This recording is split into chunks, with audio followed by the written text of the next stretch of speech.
Adi kita yan na ha, Avenida Veterano Street. Nga kundiin, interview nato ng usang tumeko, Sir Jerwin Nalda.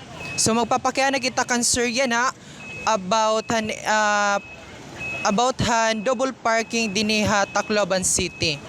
So sir, ano po itiyo masisiring hiton mga tao nga nagdo-double parking?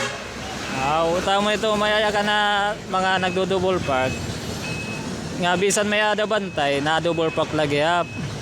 Kailangan iwasan ito natin mag-double park kay ito nakakakusit aton traffic. Nagdo-double park pa kita bisan nakakaulang na. Tapos may disiplina gabiton ko mga nagdo-double park. Kailangan nga maram kita nga nakakaulang na kita, na double park lagi up. Kailangan iwasan gabito naton nga magdo-double park kay amo gabito nakakakontaton pag uuti taton traffic mga kadalanan nga disiplina ang gyap naton git mga pag iton sakyan maram kita nga nakakaulang dapat di na kita nagdo-double park. Kami na kukuha ng magabito namon na sasaway kung ada kami ay nakakaulang man ito gyap. Kailangan saway yung gyap. Kan dapat bisan maray bantay iton mga na double park di kada ngay double park di rin babayaan kaya ito nakakakusito naton traffic gyap. So sir, gintitikitan ba ini niyo it mga nagdo-double park?